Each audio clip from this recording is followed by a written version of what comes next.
when we allow ourselves to just treat foods equally, then there's just so much more peace when it comes to eating. Hey everyone, I'm Thais Sky. Welcome to Reclaim, a podcast for women by women on conversations that matter. Hello everybody, Thais Sky here. Welcome to Reclaim, the podcast, where every week I bring you conversations that matter. And today is no different. I bring to you Sarah Thompson. We are going to talk about some really good things.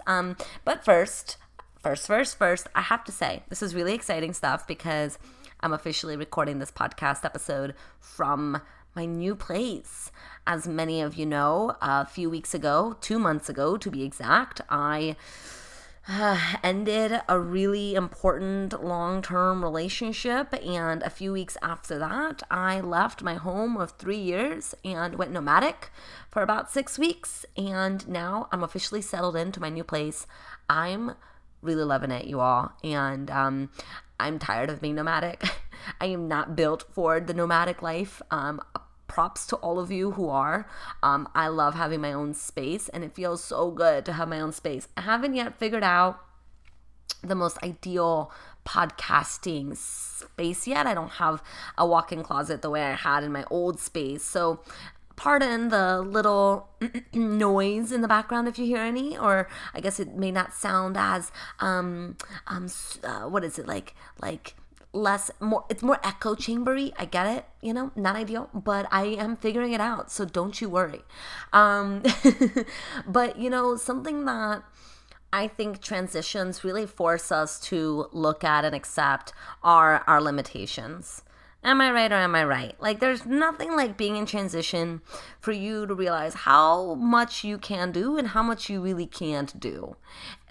Transitions really help us to see, where we're not superhuman and where things take a lot longer than we thought it would, and where we're not as good a friend as we thought we are because we dropped the ball on our friend's birthday, or because we're not actually as good multitaskers as we thought we were because we forgot to do XYZ and now we have all these late fees. I mean, I think that is transitions. Transitions is recognizing truly how human we really are. And I think if we have a big, worthiness wound and a big sense of needing to be perfect and idealized in order for us to feel good about ourselves, that really, really sucks. The more we can get kind of closer to the truth that our limitations is just a part of being human and it doesn't mean anything bad, and that we can be limited and also be vast, the more we can really kind of enjoy transitions as an opportunity to recalibrate, an opportunity for us to look at the things that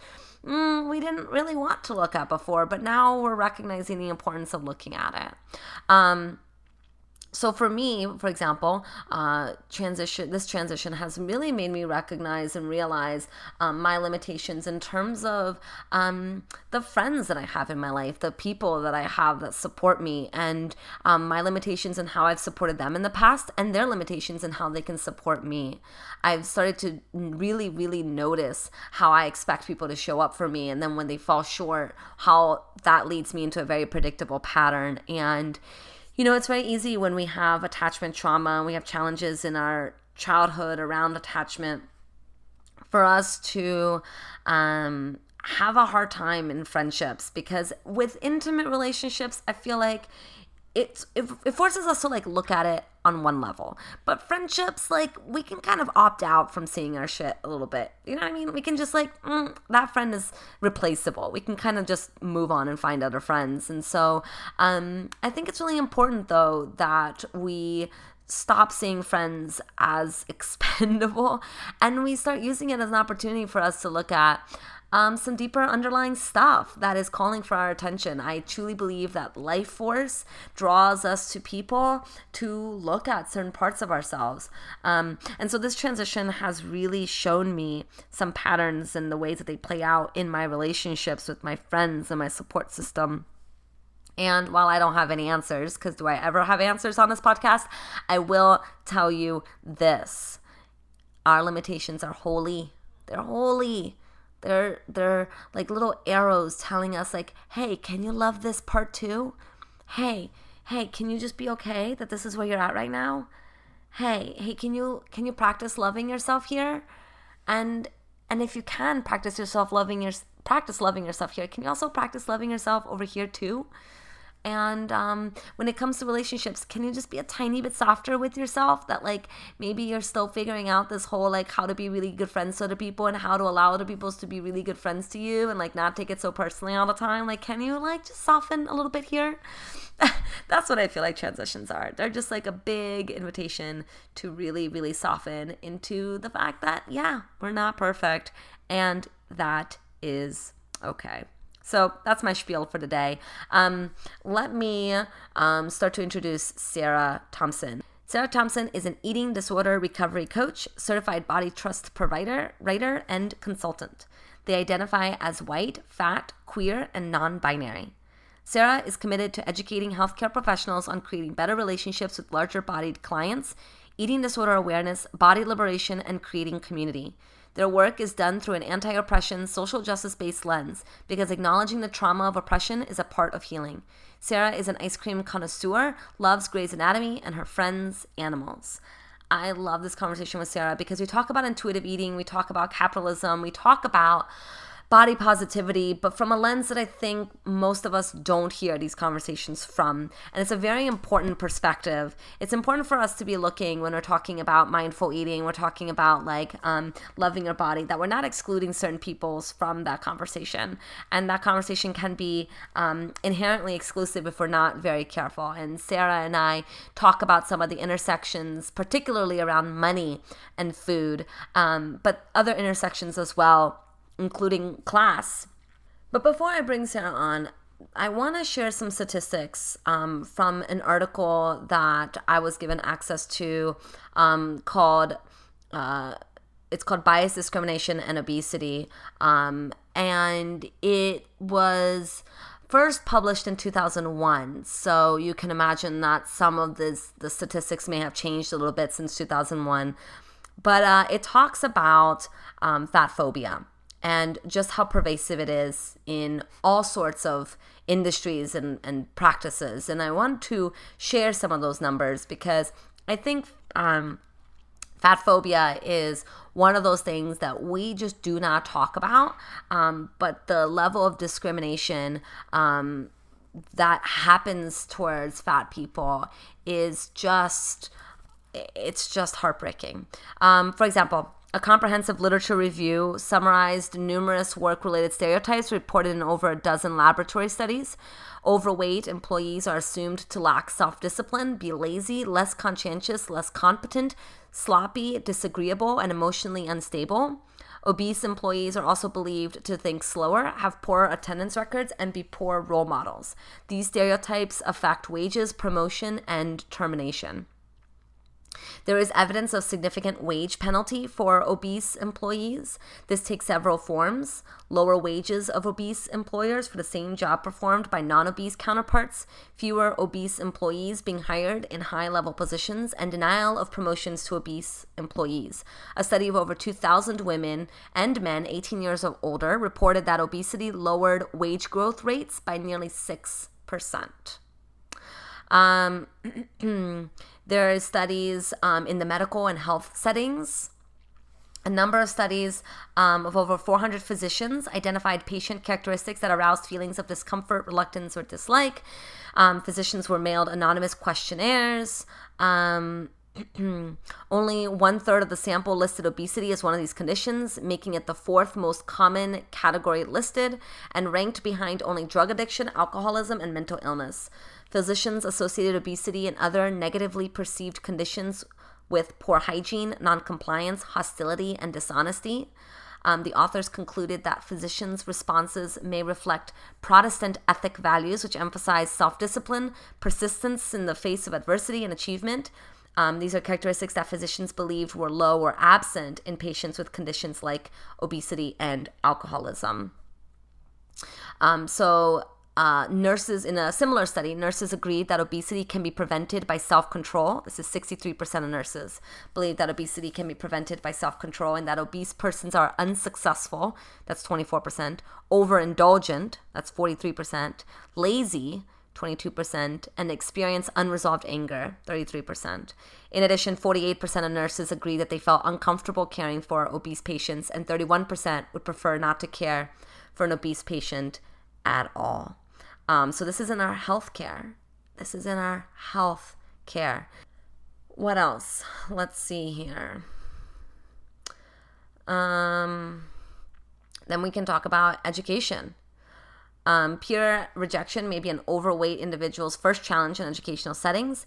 Anecdotes have been noted where harsh treatments from peers have resulted in suicide. Such anecdotes are extreme, but research does show substantial rejection of obese children by peers at school. An often cited example is a study conducted in the early 1960s in which children in public school and summer camp settings ranked 6 pictures of children varying in physical characteristics and disabilities in order of who they would most as a friend, and the majority of children ranked a picture of an obese child last among children with crutches, in a wheelchair, with an amputated hand, and with a facial disfigurement. Let's see what else. Public accommodations. Obese individuals can experience problems in public settings, such as restaurants, theaters, airplanes, buses, and trains, because of inadequate seat size and inadequate sizes of features, such as seat belts. Although no research has documented the extent of these problems and few litigated cases exist, a recent law review highlights several legal cases that may signal growing concern. For example, in one case, an obese man sued Denny's restaurants for inadequate seating. Another one where an obese woman filed a lawsuit against a national theater chain for unequal access. Transportation services has also received similar complaints. Then we have jury selection, housing, adoption. So, this article goes on. I mean, this is like a lengthy research that just shows all of the areas where fat phobia exists. And the reason why I bring that to your attention is because I really think that it's important for us to recognize that while we operate under this understanding that if you weigh a certain amount that you are bad, lazy, wrong, then we as women will always be driven to obsess over our weight, right? Fat phobia is a prison, not just for fat people, but for all of us, because it discriminates and it hurts and it marginalizes bigger bodied individuals, and it keeps smaller bodied individuals in a constant state of feeling like they have to do everything they possibly can to not become fat, right? And then once you're fat, it's like you're the worst thing in the world and you're disgusting and you need to change that immediately. This is a huge problem in our culture that we need to tend to and look at. And I love the work that Sarah does and the conversations that Sarah has, because they really face this conversation head on. And so as you're listening to Sarah's stories, as you're listening to Sarah talk, I want you to be thinking about your own relationship with food and money and how they intersect in your life. I want you to think about how fat phobia has prevented you from fully living out your life. And I would love for you to think about where you've internalized fat phobia and have biases against people with larger bodies, and how that has affected and how you can imagine that that may have affected them and their lives.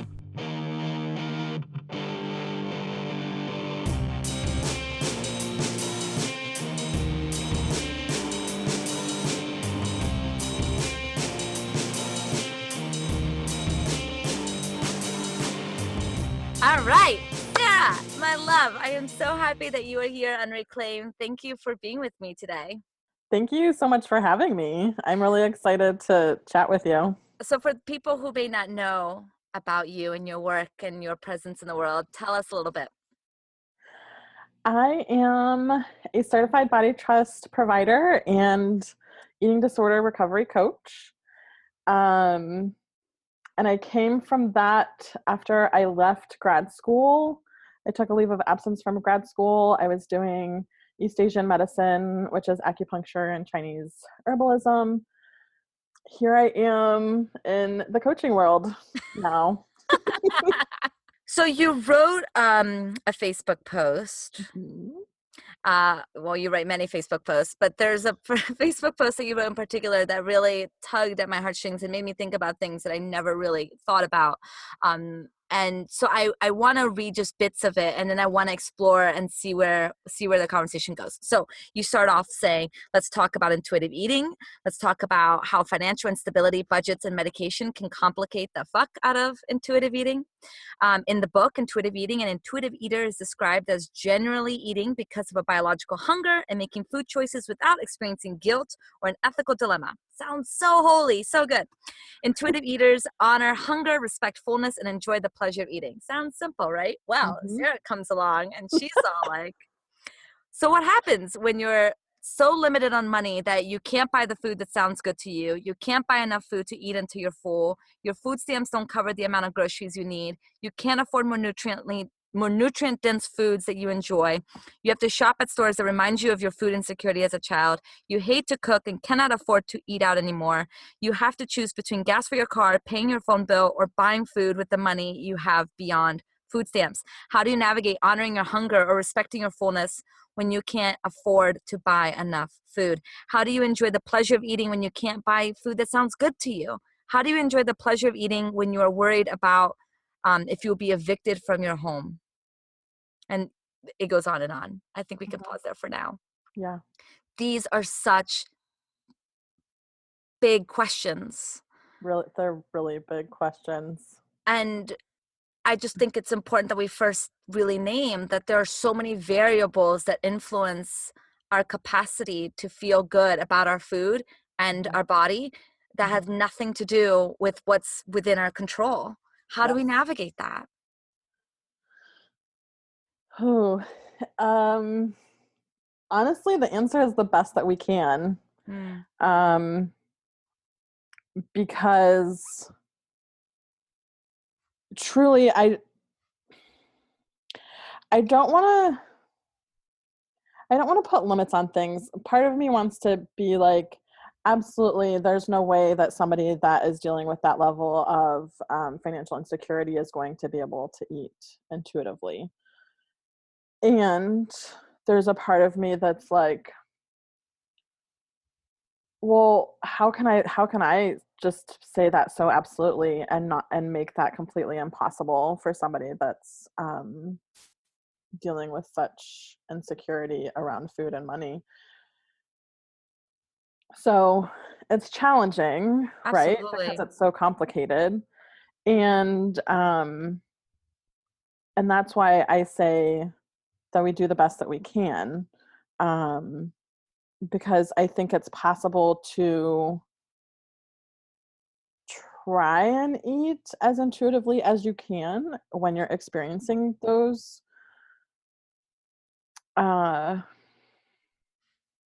insecurities and unknowns around food. And it's also, I feel like it's super important to recognize that, like, we can't fucking judge people the way people eat. I mean, period. Anyways, anytime. Yes. Well, let's talk about that because there's such a stigma now around junk food. Right? Before it was totally acceptable, totally normal. I grew up, no one knew what junk food was. You ate whatever you ate, right? And now it's like there's a whole label of junk food. And if you eat junk food, then you're consuming things that are bad for you. And therefore, you're bad. You're a bad person for doing that. Let's just talk about that for a minute, because this is the cultural narrative that we live in. And yet it's so inherently dehumanizing. Absolutely. And it's interesting that that's the way that you grew up, because that was not the way that I grew up. Oh, interesting. I grew up with knowing what food was healthy and unhealthy. And I don't specifically remember using the term junk food, but, you know, my mom dieted. I dieted when I was a kid. I knew. But yeah, I think it's really unfortunate. I think it's really unfortunate how our society has turned to moralizing food in this way, and making junk food bad or unhealthy or evil or fill in the blank. Wasn't sugar the next crack? Is that what they Right. say?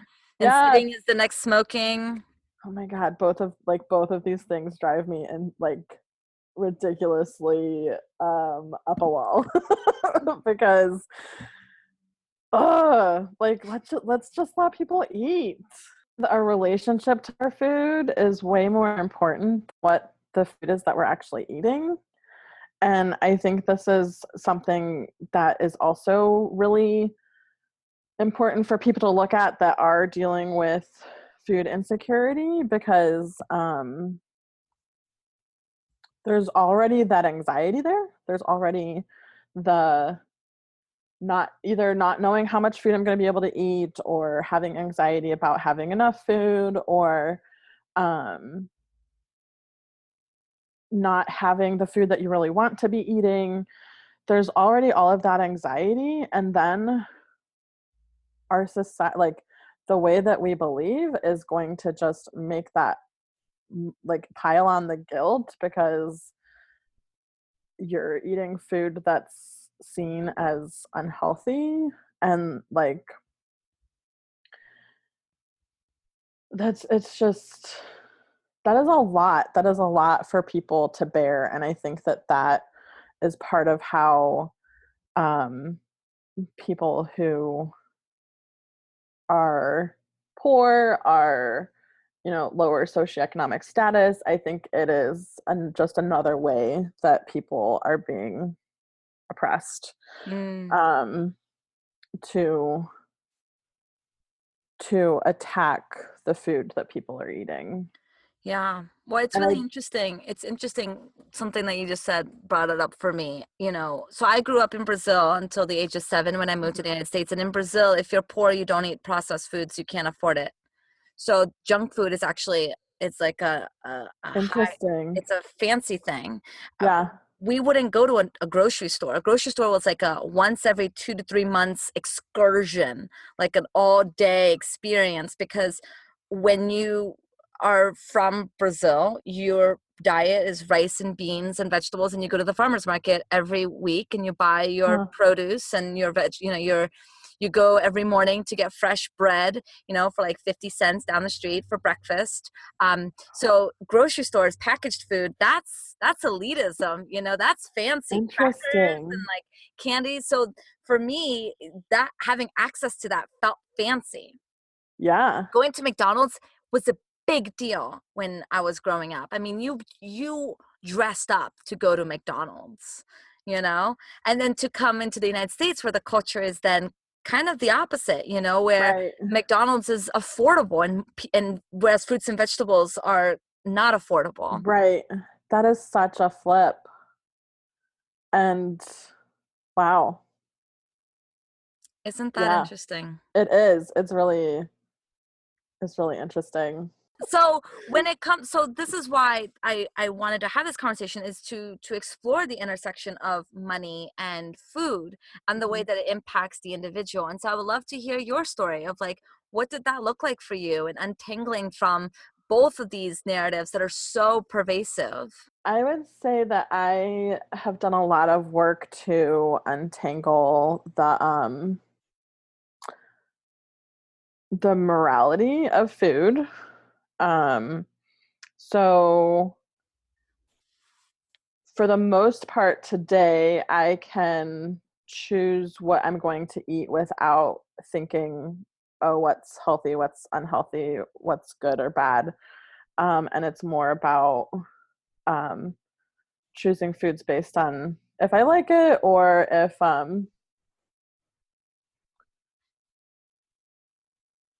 it's what I'm in the mood for or it's what's available, and that was a process. Like that was not how I lived the majority of my life at all. Mm. Um, yeah. And so I spent a lot of time thinking before my views changed. I spent a lot of time thinking that I had to fit, like how I was going to eat was going to fix me and fix my In body. what way? I've spent a lot of time over probably the last like 8 years studying um, natural medicine. And so the big thing in natural medicine is using food as medicine. Um, and when I found natural medicine, I really thought it was going to be the answer to why I weighed so much. Mm. And like it was going to be the thing that made me thin. Um, and at some points it did make me lose weight. Um, but somewhere along the way, I um I learned that my body was not a problem to be fixed and that I was not unhealthy just because of the I was. Mm. And honestly, not that you have to be healthy to have worth. You really, really don't. Um, and the part of this whole journey was I was healthy. Like there was nothing wrong with me physically. I just had a larger body than other people. Mm. And so I thought that food was going to fix all of that, and turns out I didn't need fixing. Um, one of the things that you talk about, Mind blowing. right? And so then that was, around the time when I learned, like, why do foods have all these like different values attached to them? Like food is Mm. food. And so that was a big process for me. And then with money, I don't know that I can say that I've like worked out all of my financial hangups. It was something, money was often fought about at my house, and often attached to food, because there were 4 kids. My parents tried to save money where they could, and so we shopped at grocery stores that um, were where food cost a lot less than regular grocery stores, and I've never had a conversation with my mom about this, but she would often hide foods in their bedroom, and like away from where the rest of the food was in the kitchen, because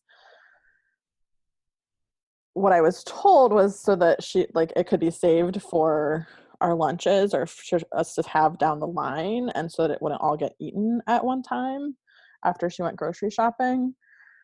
And I think for the most part that is true. I do wonder if there was other stuff going on with her about that, but I have no idea because I haven't talked to her about it. Mm. Um, and so it kind of set up this like kind of rationing feeling, which I feel like I was predisposed to an eating disorder, and so like there were a lot of different environmental things that happened along the way to set that off, I think. And so it was challenging because I think it often felt like restriction, the not being able to eat what I wanted when I wanted or however much I wanted of it, because I knew that it was limited. And um And I think for a long time, I probably did blame that on disordered eating. And now, after having this conversation, I'm like, what if that really was just about finances? Mm-hmm. What if it really was just about saving money and like budgeting for how much food we would have until the next paycheck, or, whatever.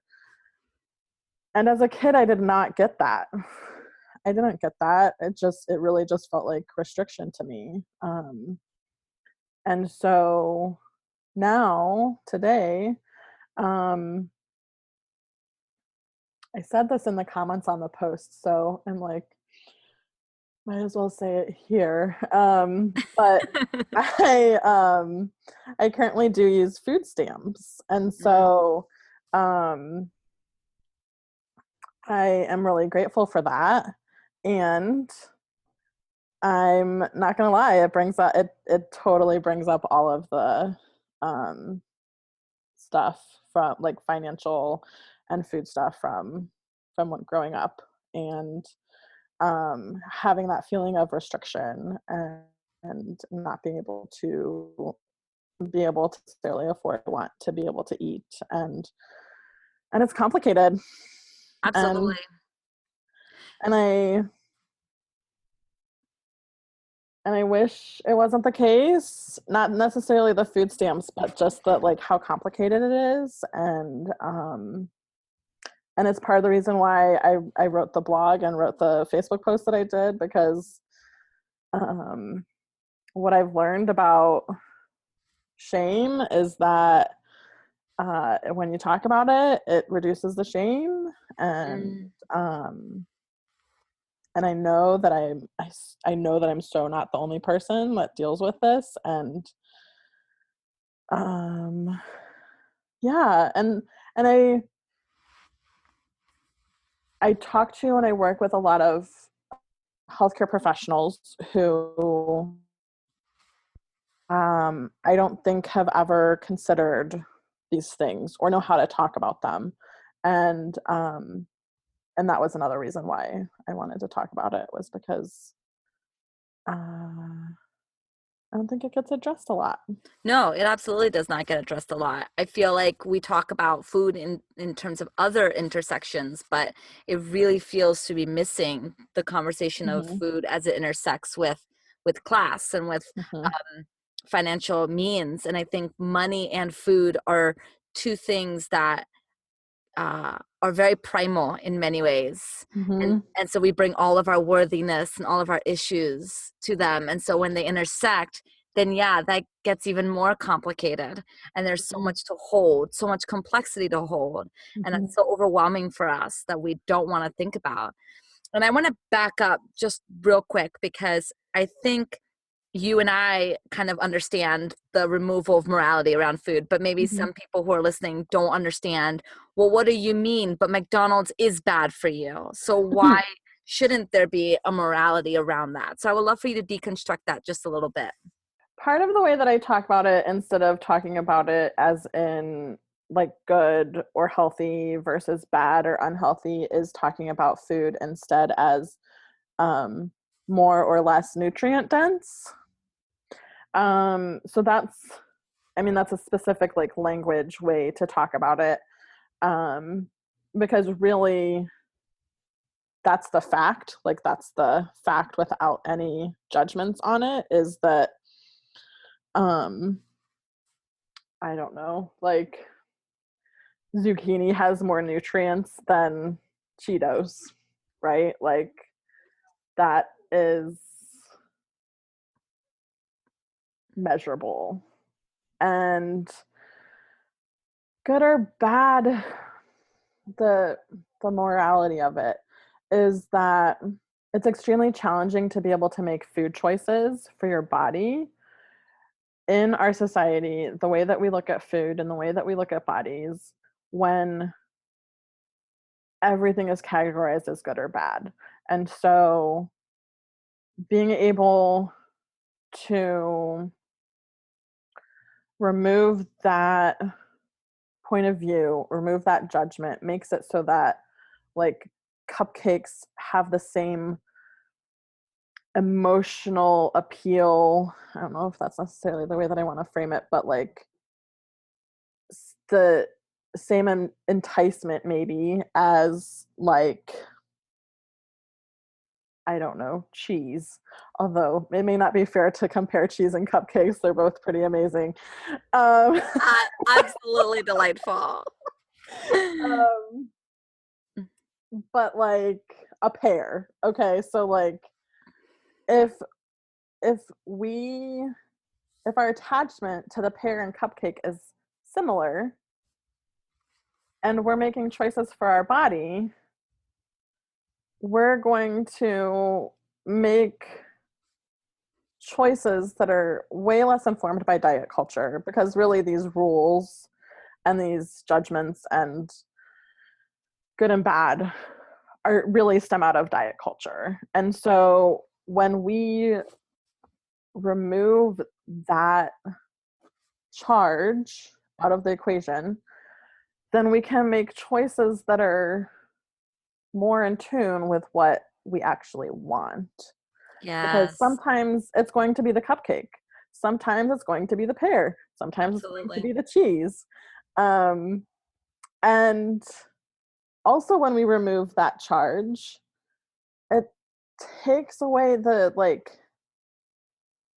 desire and the setup to binge, because I think that that is often what leads to overeating or binging. And when we allow ourselves to just treat foods equally, then we like there's just so much more peace when it comes to eating. Absolutely. And I think that it's in that freedom, both our internal freedom and external freedom, that allows us to want to make better choices for ourselves, right? Rather than feeling that constriction of that judgment and that confinement. It took me 10 years to be able to buy a tub of ice cream and have it sitting in my fridge, because there was this, huge thing that ice cream's bad. Mhm, And if mhm, I have ice cream, then that's bad. The mhm. other thing is pasta. I convinced myself that I hated pasta. No one hates pasta. I convinced myself that I hated pasta. I would never go to Uh-huh. Italian restaurants. I would, tell people I hate pasta, because it was so carb, quote unquote, and it was so bad for you, and the Mhm. calorie content is so high in pasta, and so I never let myself eat pasta. Um, and it's like, what are we really doing? Right, What are we right, really saying? What are we really doing? right, And it's that punishment is debilitating. right. It really is. I'm so glad you can have ice cream in your house now. It's the best thing. I am unapologetic about my ice cream. I'll go through phases where I have to eat ice cream every day in order to survive. Uh-huh. Um, And then but, you don't. and then I don't. Yeah, but there's no binge. Right. There's no, I'm gonna devour this entire thing immediately. Mhm. That was one of the critical components for me in healing my binging, was if I just allowed myself to have whatever I wanted, Mhm. then Absolutely. then I stopped needing to have everything all the time in every Yeah. bite, and Yeah. I could actually enjoy it. Yeah. Okay, so when we're exploring then this idea of intuitive eating and the Mhm. financial limitations, then Mhm. the question becomes like, so how can we talk about supporting people in their health journey while also not shaming them or trying to take away their autonomy in making Mhm. whatever decisions that they want for themselves? Yeah. I think one of the biggest things is to be able to take out those qualifiers when talking about food. So instead of talking about food as healthy and unhealthy versus, like Mm-hmm, versus mm-hmm. that. And part of me is like, don't tell people what to eat. Like let people eat what they want to eat. Because I think that's part of what does get into shame, and and often it seems like there aren't any other things that you can work with somebody on when they don't have as much money, but somehow like it's okay to focus on helping people lose weight, Mm, which is not like if somebody, well, one,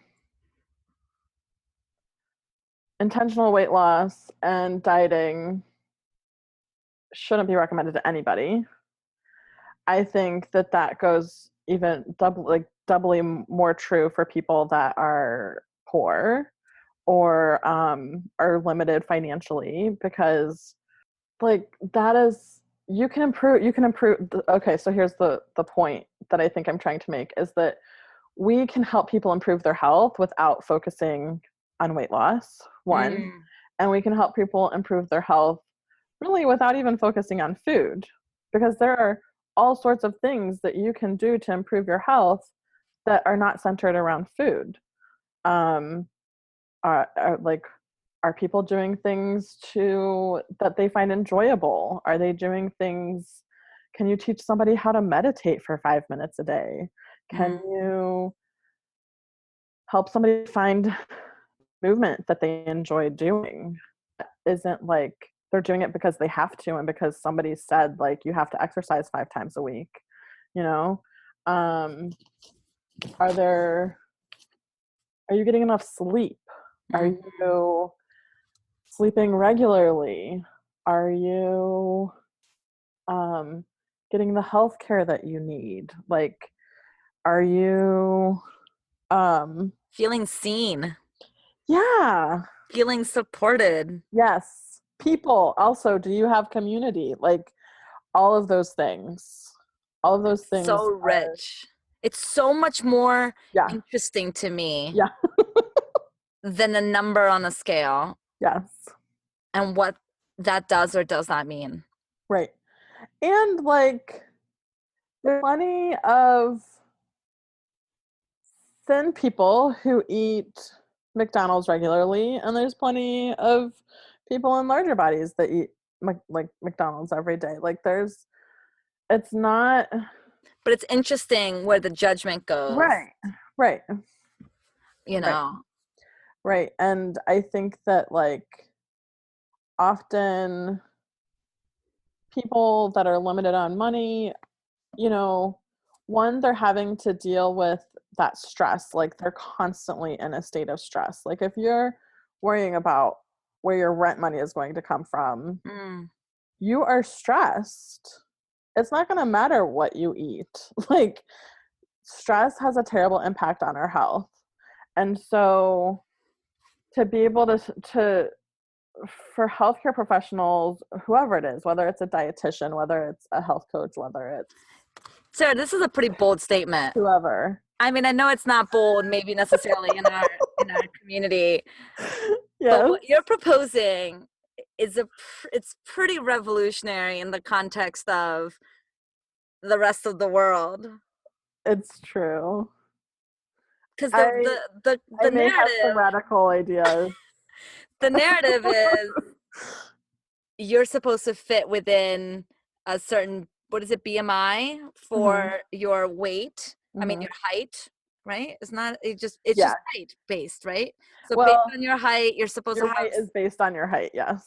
it's supposed your BMI is supposed to be under a number of an amount, and if it's Yeah. not under that amount, then you're classified as overweight or obese, right, or very Mhm. obese, and then your goal in life, you cannot do anything else with anything of your potential until you are in that healthy, quote unquote, healthy BMI index. Yes, that is the way that our medical system is designed. Yes. So, given that, what you're proposing, that weight loss should never be the focus, Uh-huh. that's a big statement. It is, and there's actually a body of evidence that supports this. I mean, Mm. it's not just me talking.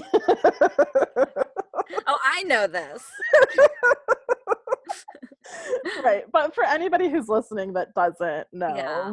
know, there is a body of evidence. It is continually growing. There actually was another article a new journal article that came out this week. I don't remember the name of it. But I could always send it to you so that you could link it in the Yeah, that'd be great, please. show notes. Yeah. Um, yeah, that there's research that shows that our health is improved with health improving behaviors independent from weight. and it is radical, and it is fought by a lot of medical professionals. And there's a growing number of medical professionals that believe and follow this philosophy. Yeah. And I and I think it's important to point out that like the war on obesity that was created back, I don't know, I think maybe in the 90s or early 2000s, hasn't reduced our overall body size for the US. The wait, war on I'm obesity sorry. is not improving. A war on something doesn't actually improve? I'm confused.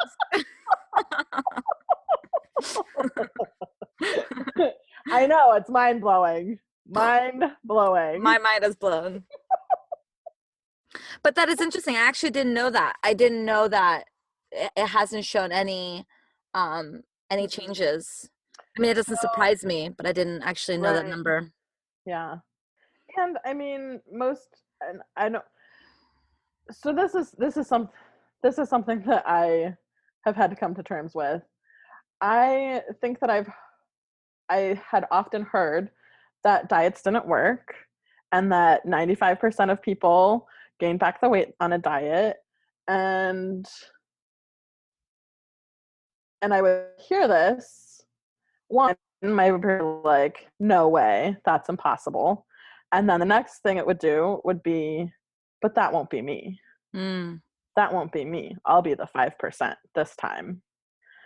And the thing is that people that are chronically dieting, I mean, research shows this, and talk to anybody who's chronically dieted, often, like, typically people gain back the weight, often plus more weight, and are never able to get back to the weight when they first started dieting that they were at, because of the way that our body is working really, really, really hard to maintain homeostasis and to be protective, because our body can't tell the difference between starvation and semi-starvation and restriction, a dieting. Like the body isn't like, oh, you're on a diet, okay. Like the body doesn't know that. And so our bodies just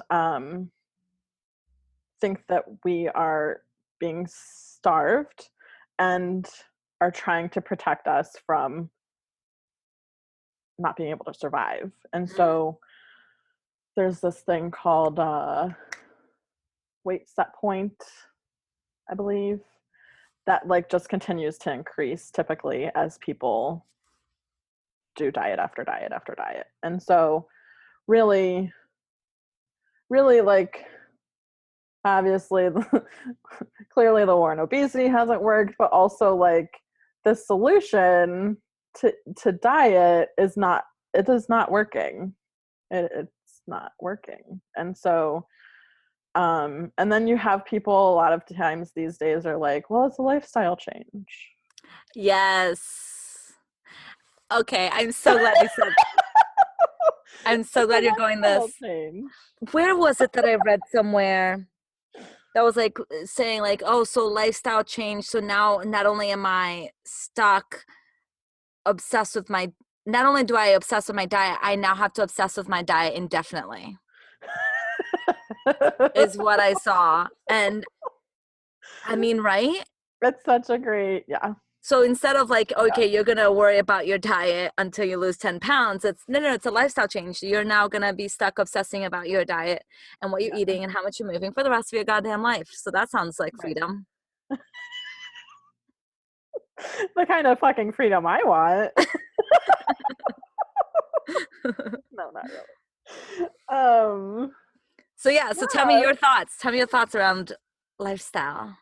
I mean, we only have to look so far as Weight Watchers, because literally, like, you go on their website and the words that they're using doesn't sound like a diet. Doesn't I don't even know if it really mentions the word weight loss. I mean, but they want you to be on their system forever. But they totally do. I mean, it's why they're offering free programs for teens starting this summer.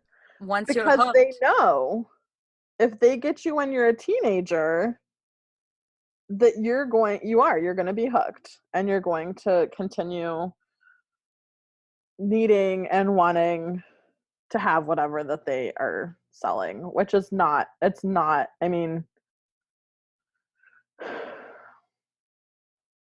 they are disguised, like, it, I get the sense when I go to their website, it's like this veil of body positivity with weight loss, and it's just like, Do you feel the two can coexist? Sarah? Do you feel like uh, do you feel like you can genuinely have body positivity and want to lose weight or and go for weight loss? you're gonna ask me all the tough questions, aren't you? I mean, welcome to Reclaim the Podcast with Thais Sky. Right. Thanks, Tice. You're welcome.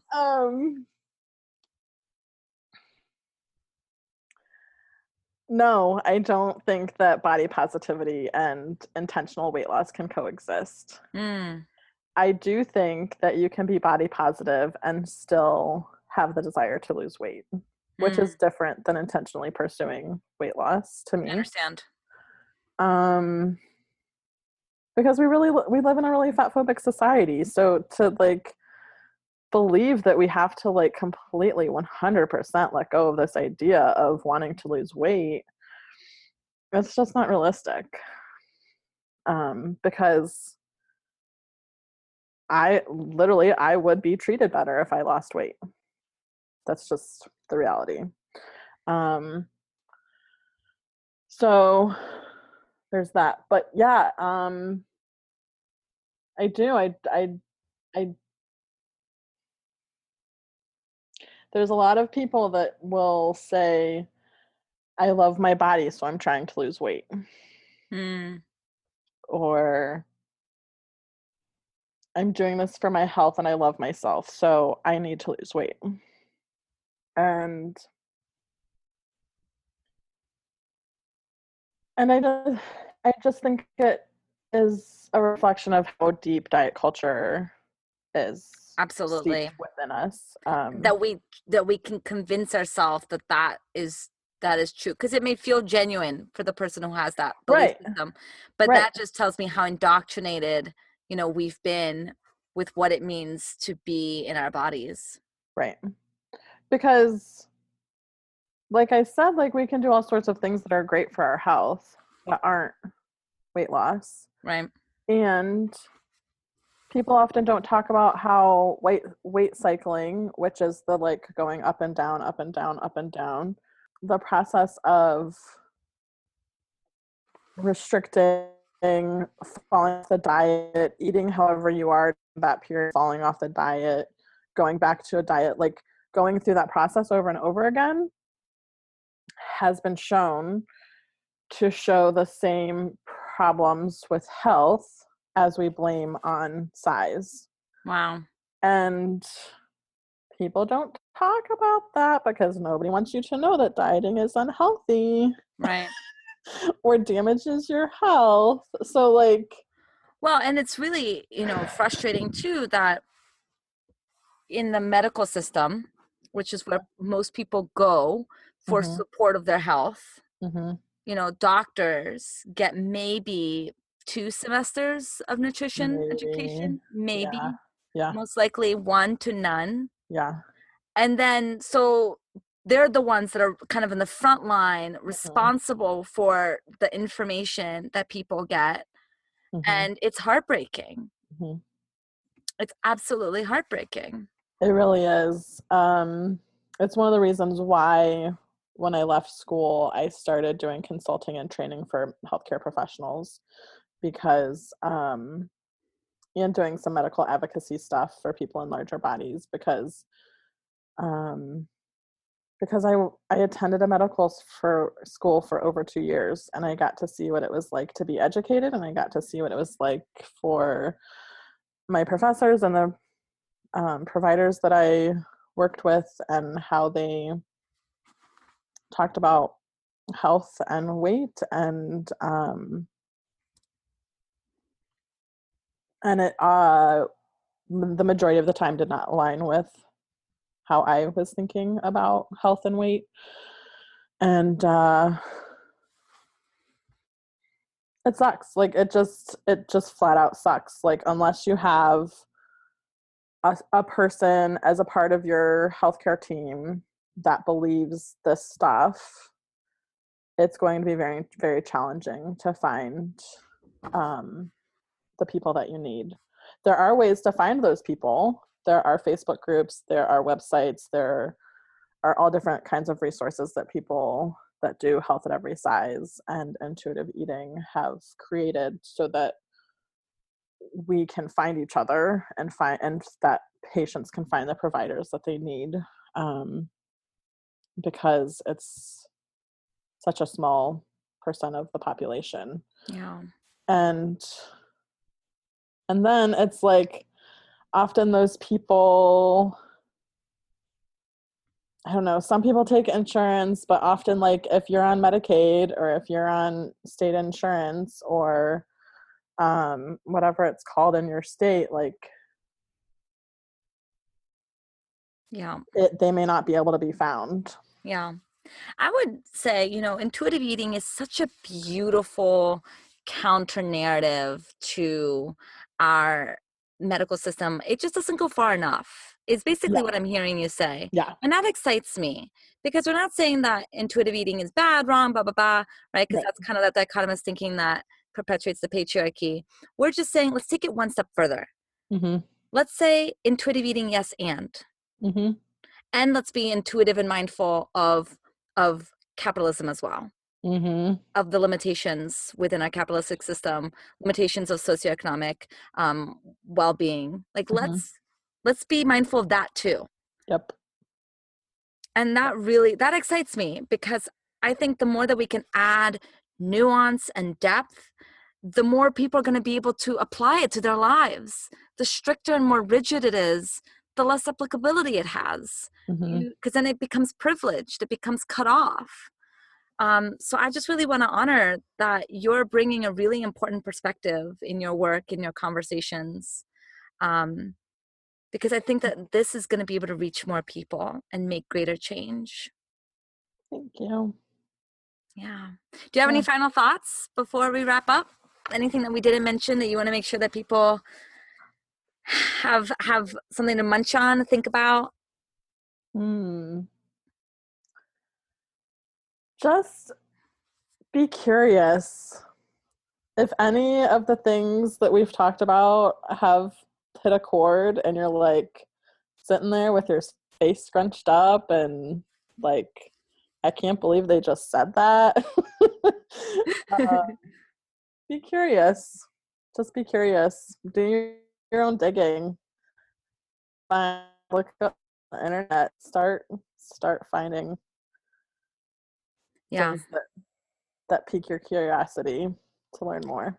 Yeah, and I'll be sure to add your stuff to the show notes as well, so people can learn more about you. And there's so many great resources available online around these conversations. I mean, Sarah is brilliant, and she's not the only one talking about this stuff.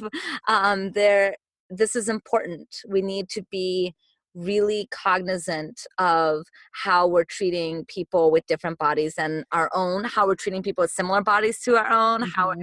We can even get more layered on this and talk about gender and talk about race. We didn't get there today. But it's just, this is so important. So thank you so much, Sarah, for coming on and sharing your thoughts with us. I really appreciate you. Thanks so much for having me. It's been great to chat.